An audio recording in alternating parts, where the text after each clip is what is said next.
कोल्हापूर जिल्ह्यात लोकप्रिय ठरलेल्या व नवव्या वर्षात यशस्वी पदार्पण केलेल्या न्यूज मराठी 24च्या वर्धापन दिनात हार्दिक शुभेच्छा। शुभेच्छुक माननीय माजी आमदार के.पी. पाटील, चेअरमन बिद्री साखर कारखाना, माननीय श्री रणजितसिंह कृष्णराव पाटील, संचालक गोकुळ दूध संघ, संचालक कोल्हापूर जिल्हा मध्यवर्ती सहकारी बँक कोल्हापूर, माननीय श्री विकासराव कृष्णराव पाटील, माजी सरपंच ग्रामपंचायत मुदाळ, सचिव श्री सद्गुरू शिक्षण प्रसारक मंडळ मुदाळ। राज्यभरातील शेतकऱ्यांच्या हक्कासाठी आणि शक्तीपीठ महामार्गाविरोधात एक संध लढा उभारण्यासाठी 12 जिल्ह्यातील शक्तीपीठ महामार्गाने बाधित शेतकऱ्यांची राज्यव्यापी बैठक आज कोल्हापुरातील राजर्षी शाहू स्मारक भवन या ठिकाणी पार पडली। यावेळी आमदार सतेज पाटील, समन्वयक गिरीश फोंडे, शिवसेनेचे विजय देवणे यांची भाषणे झाली।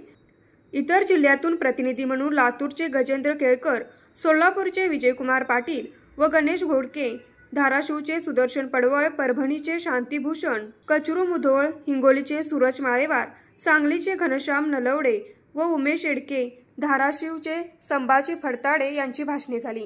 शक्तीपीठ महामार्गात हजारो शेतकऱ्यांच्या जमिनी जाणार असून त्यांचे अस्तित्व संकटात येणार आहे। शासनाने विरोध डावलून हा प्रकल्प पुढे रेटण्याचा प्रयत्न केल्यास शेतकरी शांत बसणार नाहीत। याच पार्श्वभूमीवर महामार्ग कायमस्वरूपी रद्द करण्यासाठी येत्या 12 मार्चला आझाद मैदान आणि विधिमंडळ गाठायचं असं वक्तव्य आमदार सतेज पाटील यांनी केले।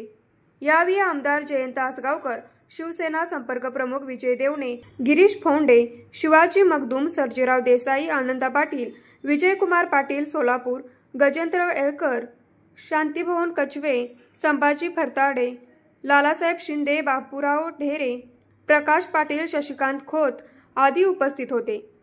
न्यूज मराठी 24 साठी सोमनाथ जांभळे, कोल्हापूर।